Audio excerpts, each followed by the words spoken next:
Inspector Vijay Kumar Chaurasia को मिली आदमपुर थाने की कमान। इसके अलावा वाराणसी के 5 चौकी प्रभारी भी हुए इधर से उधर।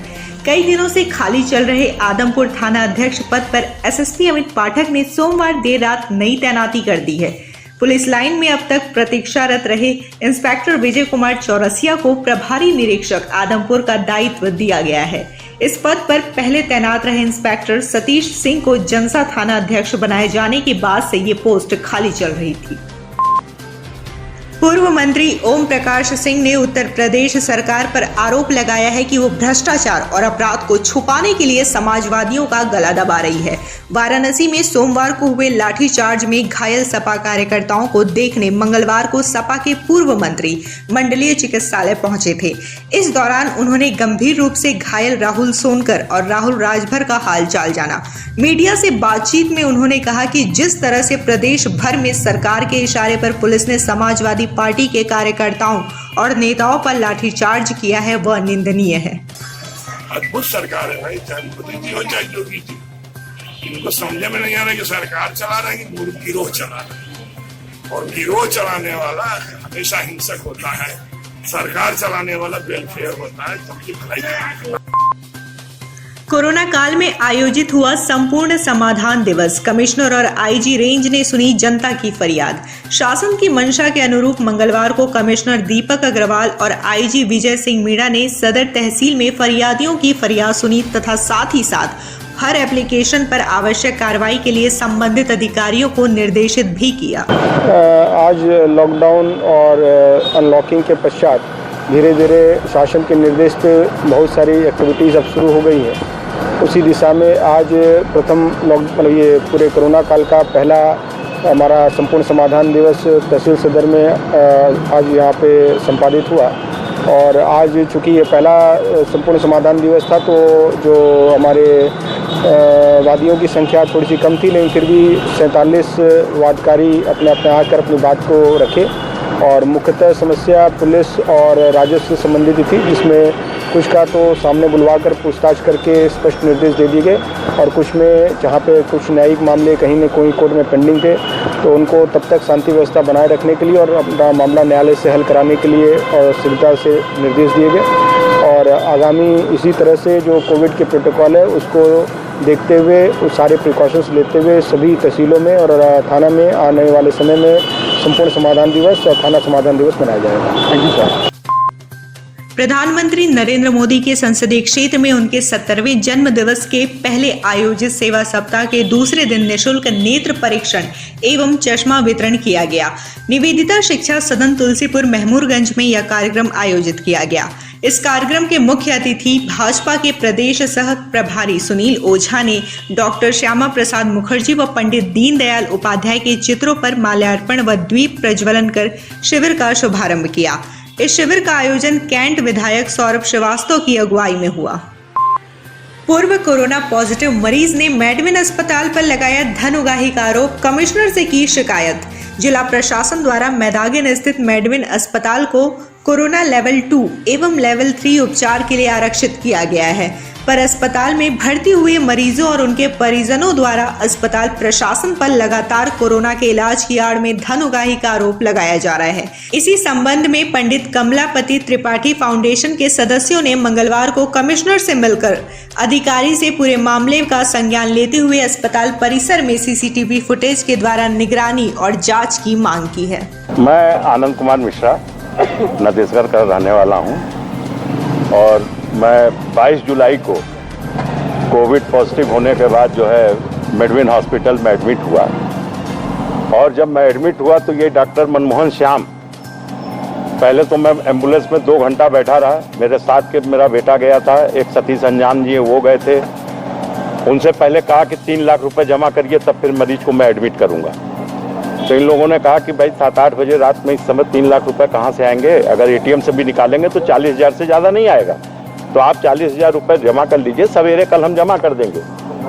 तो नहीं माने, कहे नहीं तब ले जाइए, हम नहीं करेंगे, ये है वो है, करते करते 10 साढ़े 10 बजे मेरा बड़ा बेटा अमेरिका में रहता है, तो छोटे वाले ने उनसे बात किया तो उसने 2 लाख रुपये कहा कि 2 लाख रुपये हम ट्रांसफ़र कर देते हैं। तो किसी तरह 2 लाख रुपए 3 लाख मांग रहे थे, 2 लाख पे तैयार हो गए तो 2 लाख रुपए ट्रांसफर हो गया, तब मुझको एडमिट किए।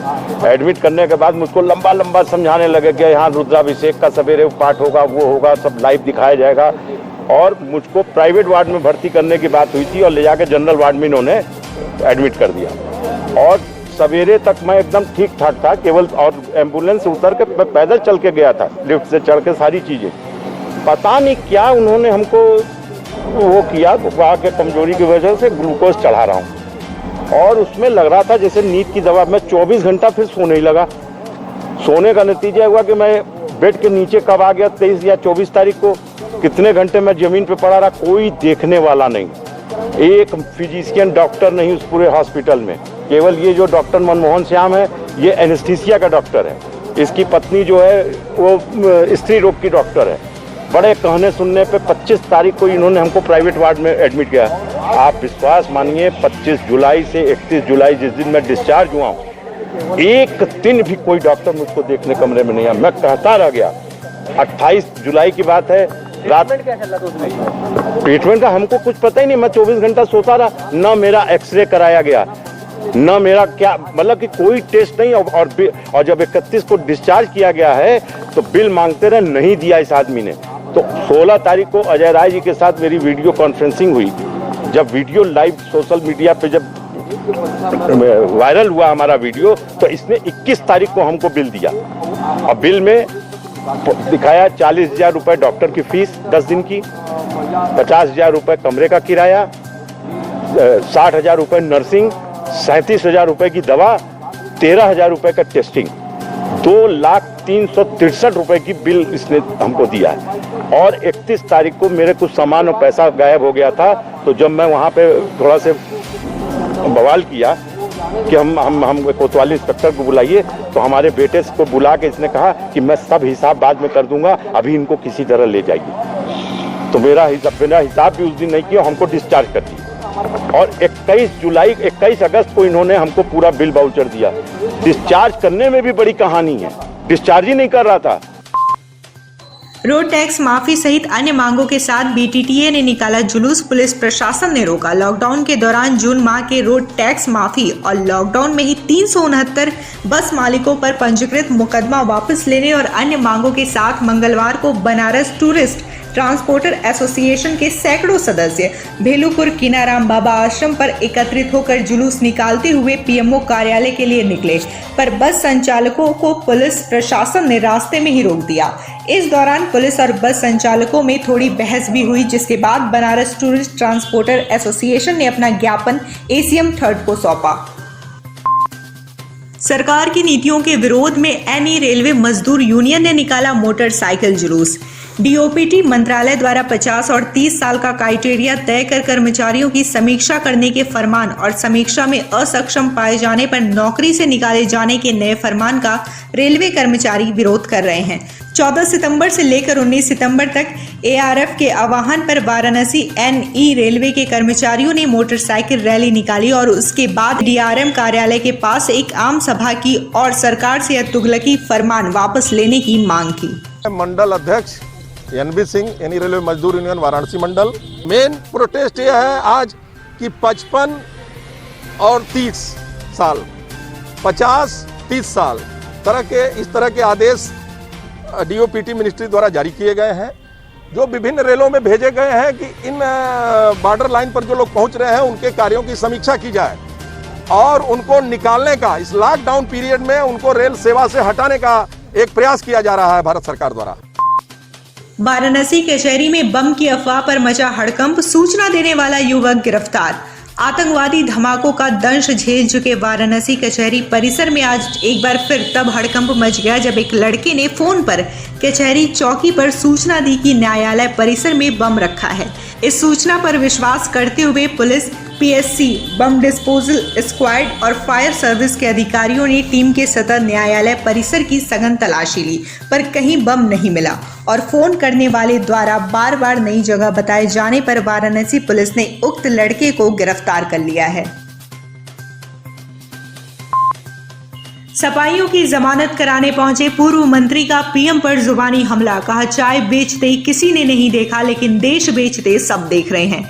सपा सरकार में लोक निर्माण मंत्री रहे सुरेंद्र पटेल ने मंगलवार को कचहरी पहुंचकर सोमवार को लाठीचार्ज के बाद जेल में बंद सपा कार्यकर्ताओं की जमानत संबंधी सरकारी नियमों पर अधिवक्ताओं से मंत्रणा की। इस दौरान उन्होंने मीडिया और सरकार के प्रति अपनी नाराजगी व्यक्त की और कहा कि मीडिया और विपक्ष जनता की आवाज होता है, पर इस समय मीडिया सरकार के प्रचार का माध्यम बना हुआ है। आप लोग तो यार बस क्या कहें, इस समय तो अब मीडिया के बारे में तो कहना नहीं, भगवान मीडिया का मालिक है। और ऐसे जो पूछ रहे हैं कचहरी में हमारे साथ सब लोग आए, हमारे साथ जिला अध्यक्ष, महानगर अध्यक्ष, भूतपूर्व, और सबका जिम्मा मेरे ऊपर, सब कचहरी ये शक्ति प्रदर्शन दिखाई दे रहा है। कचहरी आने के लिए एक बात ये है, हाँ, एक तरफ विपक्ष जो है, जो केंद्र और राज्य में सरकार है, वो जन्मदिन मना रही है, सेवा सप्ताह चला रही है और आपके कार्यकर्ताओं के ऊपर लाठी बरसाई जा रही है। तो ये तो पूछिए न आप लोग वहाँ जा करके कि हम लोगों के लिए 5 अलाउ है और जन्मदिन मनाने के लिए 500। आज जाके अभी चले जाइए भास्करा पोखरा पर, ये टीवी चैनल लेकर के जाइए, जन्मदिन में हजारों हजार 2-2 हजार, और हम लोगों के लिए 5 आदमी। हम जनता की आवाज़ को पहुंचाएंगे तो 5 आदमी। अब आप जन्मदिन मनाएंगे, केक काटेंगे तो आप 500, आपके लिए कोई प्रतिबंध नहीं। हम नौजवानों के लिए, महंगाई के लिए, भ्रष्टाचार के लिए, कानून व्यवस्था के लिए हम अगर अपनी बात जनता की आप तक पहुंचाने जाएं तो हमको लाठी और आपको मिठाई। देश को कौन बेच रहा है आप बताइए? पता नहीं चाय बेचते हुए किसी ने देखा कि नहीं देखा, लेकिन देश बेचते तो सभी देख रहे हैं। वाराणसी में मंगलवार को 173 कोरोना पॉजिटिव मरीज मिले हैं। जिले में बीते 24 घंटे में 2 मरीजों की मौत कोरोना के कारण हुई है। सोमवार को होम आइसोलेशन से 187 तथा अस्पतालों से 16 लोग स्वस्थ होने के बाद डिस्चार्ज किए गए हैं। जिले में कोरोना से मरने वालों का आंकड़ा 178 पहुंच गया है। अब तक 10,683 कोरोना पॉजिटिव मरीज वाराणसी में मिल चुके हैं। इनमें से 8,840 लोग स्वस्थ हो चुके हैं, जबकि एक्टिव मरीजों की संख्या 1,665 है।